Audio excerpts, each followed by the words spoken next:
Halo Sobat Sehat, jumpa lagi dengan saya Dr. Sung. Dan di video kali ini saya mau bahas seputar diet lagi. Nah, di sini judulnya adalah apa pentingnya protein pada saat program diet. Tonton setelah yang satu ini.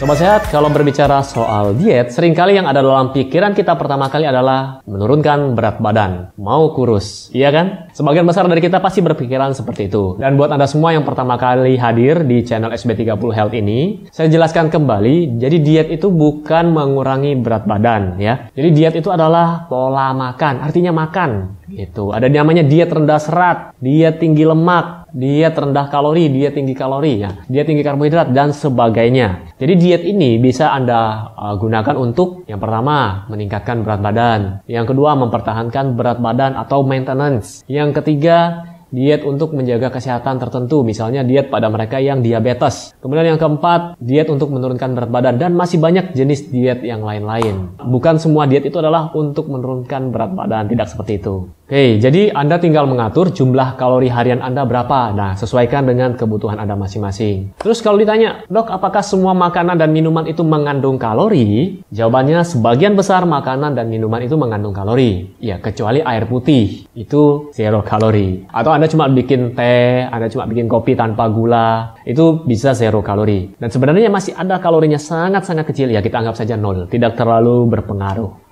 Untuk makanan-makanan, kalau yang kita bagi dua ya untuk makanan, ada makronutrien, ada mikronutrien. Ya, zat gizi makro dan zat gizi mikro. Nah, zat gizi makro inilah yang mengandung kalori. Jadi ada namanya protein, ada namanya lemak, ada namanya karbohidrat. Nah, kita bahas dulu dari kalorinya yang paling besar nih, lemak. Lemak kita bisa dapat dari minyak, kemudian dari mentega, margarin, ya dari kulit, dari macam-macam lemak hewani. Jadi ada lemak hewani, ada lemak nabati. Dan kalau kita konversikan, 1 gram lemak ini kalorinya 9. Jadi dia yang paling besar. Kemudian yang kedua adalah karbohidrat. Nah, karbohidrat ini merupakan sumber energi bagi tubuh kita. Dan tiap 1 gram karbohidrat kalorinya 4.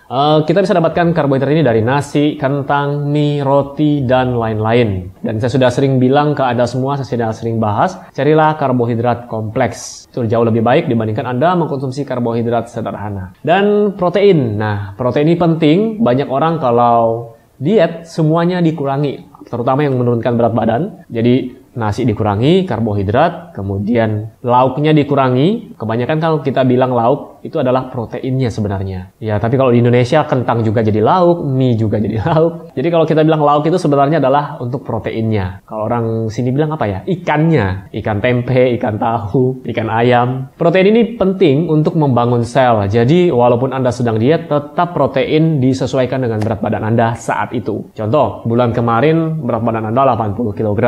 Proteinnya ya sekitar 80 gram. Ketika Anda sudah turun berat badannya, proteinnya akan mengikuti. Anda bisa hitung sendiri nanti. Lalu, itu tadi 3 nutrisi makro, kemudian ada yang mikro seperti mineral, vitamin, dan fitonutrisi dari buah-buahan, dari sayur-sayuran. Nah, untuk mikro ini, ya saya bisa bilang dia tidak mengandung kalori, dia berfungsi sebagai tukangnya. Oke, kita kembali ke judulnya, kenapa protein penting? Karena sekali lagi, protein ini merupakan bahan baku sel kita. Jadi kalau Anda kekurangan protein saat diet, apalagi dietnya terlalu cepat, ekstrim, yang terjadi Anda akan gangguan hormon, kemudian rambut Anda mulai rontok, kulit cepat keriput, ya intinya cepat ke arah penuaan. Oke ya, jadi karena bahan pembangun selnya tidak ada. Dan buat Anda semua yang masih banyak pertanyaan seputar program diet, seputar untuk penurunan berat badan, kalori makanan contohnya, misalnya nasi kalorinya berapa, atau mie kalorinya berapa, kentang kalorinya berapa, gimana mau hitung dok kalau nggak tahu kalorinya? Sebenarnya mudah, Anda bisa cari di Google atau Anda bisa beli buku. Tapi untuk Anda semua yang mau tahu versi lengkapnya, silakan ikuti webinar. Buat Anda semua yang ingin mengikuti webinar, silakan daftarkan diri Anda di link deskripsi di bawah ini. Silakan.